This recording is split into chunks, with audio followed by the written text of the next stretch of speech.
Әрине, заңда бап көп, бірақ соңғы 10 жылда отбасы істері осал топтағы балалар мен әйелдердің мүмкіндіктерін арттыру бағытында жұмыс жасайтын маман ретінде 30 бапты ерекше атап өткім келеді.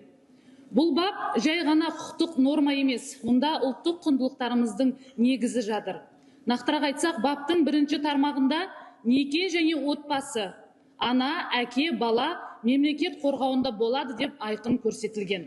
Бұл мемлекет үшін отбасы әлеуметтік институт қана емес, мемлекет іргетасының негізі екенін көрсетеді. Жалпы адамның отбасы тұлға болып қалыптасуына, жауапкершілік пен адамгершілікті үйренетін қасиетті ордасы.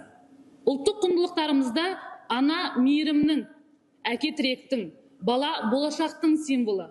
Бұл үшеуін қорғау деген мемлекет тұрақтылығын сақтау деген сөз.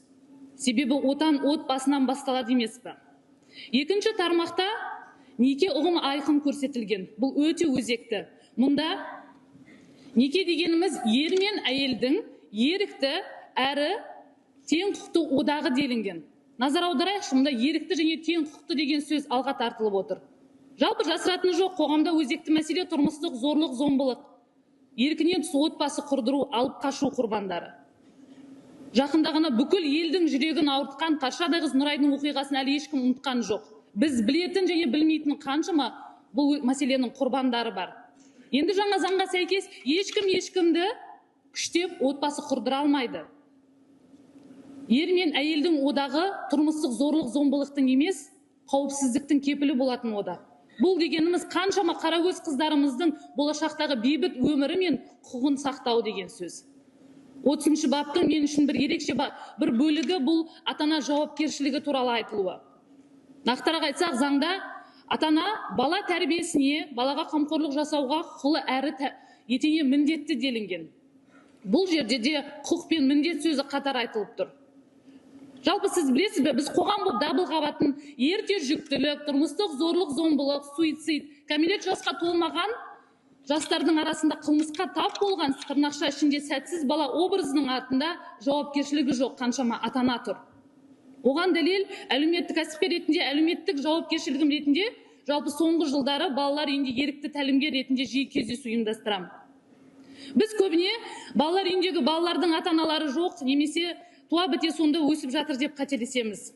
Менің қызмет жолында жүрегіме батқан ең бір қатты оқиға бар, 14 жасар қыздың жеке кездесуінде.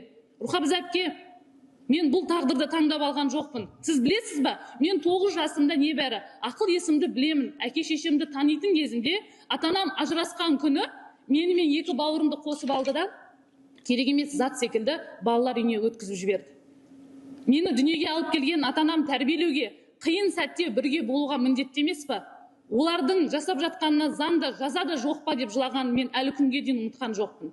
Дәл бүгін кәмелет жасқа толмай қаншама тағдыры талқан болған балалардың көз жасын бұл заң естіп отыр деп ойлаймын. Сөзімді қорыта келе, мемлекет үшін, жалпы біз үшін отбасы бұл тұрмыстық бірлік емес, үлкен стратегиялық одақ.